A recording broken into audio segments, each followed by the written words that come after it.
السلام عليكم ورحمة الله تعالى وبركاته. راكم مع قناة أم شمس. مرحبا. اليوم جبت لكم كيفاش نخدموا الجبن الطري أو الفرماج الطري، يعني طريقة سهلة مبسطة جدا جدا. نستعملوه في الأكلات اللي يدخلوا الفول، في ليكاتا، في الساندويتشات، في حتى الوليدات كي يجيو يروحوا من القرايه يعني ويجيو من ذاك يديروا في الخبز، هو يجي يديروا في الخبز ياكلوه، يجي بنين ويجي كأنه يعني من تاع برا. هيا نروحوا نبداو نصليو على الرسول عليه الصلاة والسلام. بسم الله نبداو، بسم الله ونبداو. هنايا شوف كيفاش كان حطيته في البداية، حطيته كان شويه طالق روحو، بس من بعد كي تحطيته في الفريجدار شوف يتحكم يتماسك، يعود يعني كأنه المشري من برا. نديروه كما راكم تلاحظوا، نميزوه نديروه في الخبز، يجي عادي، يجي كأنه تاع برا، يعني يصلح لجميع السندويتشات كما قلت لكم، في الليكاتا، في كلش. بداية نبداو بسم الله، نروحوا نبداو نجيبوا الحليب تاعنا كيروب نحطوه فوق النار، نقصوا النار ونديروا في الحليب هذاك بزوج مغارف خل، ونحطوه حتى ينفصل المصل عن الجبن.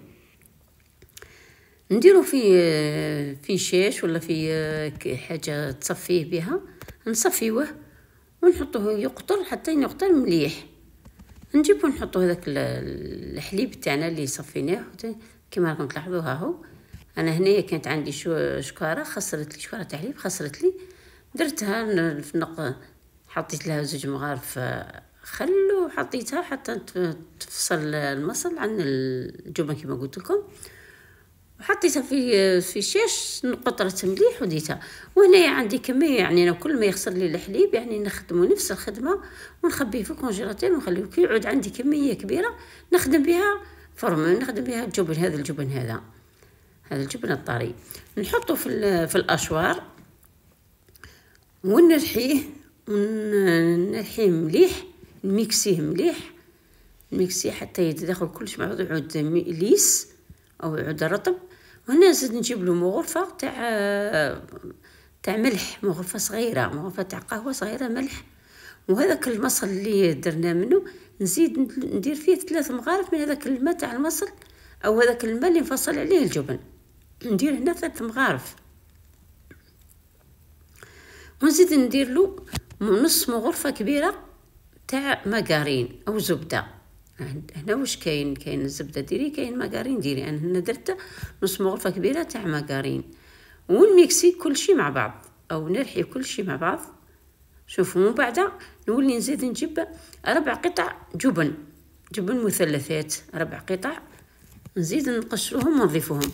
واللي عنده الفرماج الطاري تزيد ضيف مغرفه فرماج كبير، مغرفه كبيره، تكون مغرفه كبيره فرماج هنا باش نعزز الطعم تاع الفرماج. هذا الفرماج اللي ديروه نعزوه بالفرماج المثلثات او الطري.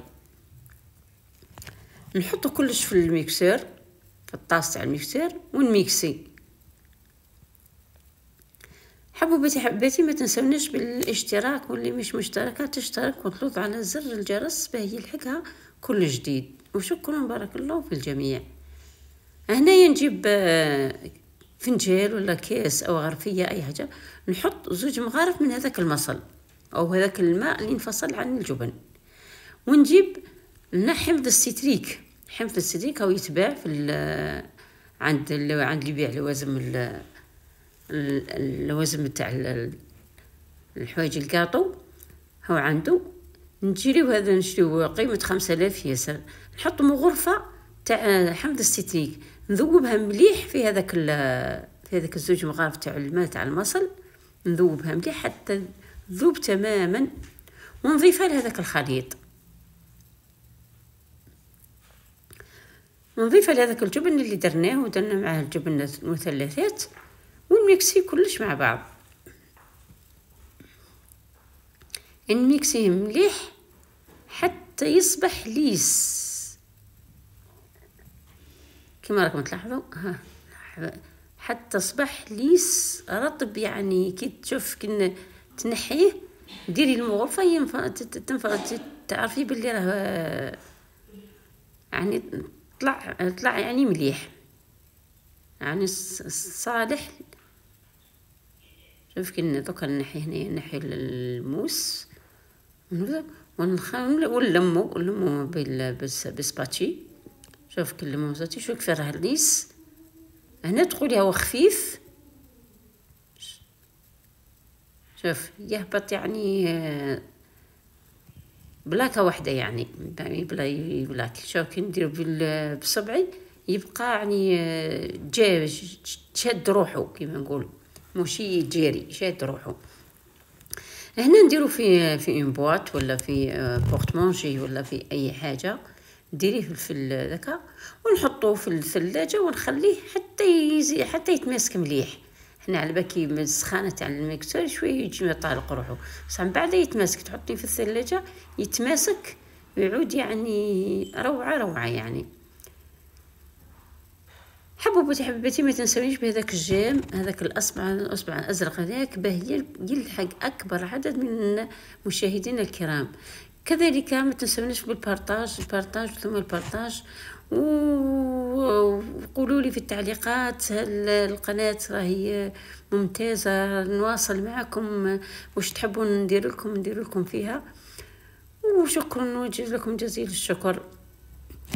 كما راكم تلاحظوا ها هو فرغناه في البورتمونشي ونحطوه في الفريجيدير ونخليوه كما هنا. شوف كيف راه كان طالق روحو شويه، بصح من بعد كي نحطوه في الفريجيدير كما شفتوا في البدايه يعني يتماسك ويعود كانه جبن يعني طري حقيقي. هنا حوايج نخدموا حوايج في الدار، نعرفوا واش رانا ناكلوا، واش ناكلوا وليداتنا، حاجه نظيفه حاجه مليحه، خير ما تعيدش ليها من برا، انت قاعده تخدميها وتجيك سهله. وشكرا لكم جزيل الشكر لكل متابعي هذه القناه، وشكرا جزيل الشكر اللي يتفاعل معي ويقدم التعليقات، بارك الله في الجميع. هذا هو الطبق تاعنا اليوم، او هذا هو الجبن اللي قدمناه اليوم لكم جميعا. شكرا جزيلا، والسلام عليكم ورحمه الله تعالى وبركاته، في فيديو اخر ان شاء الله. مع السلامه.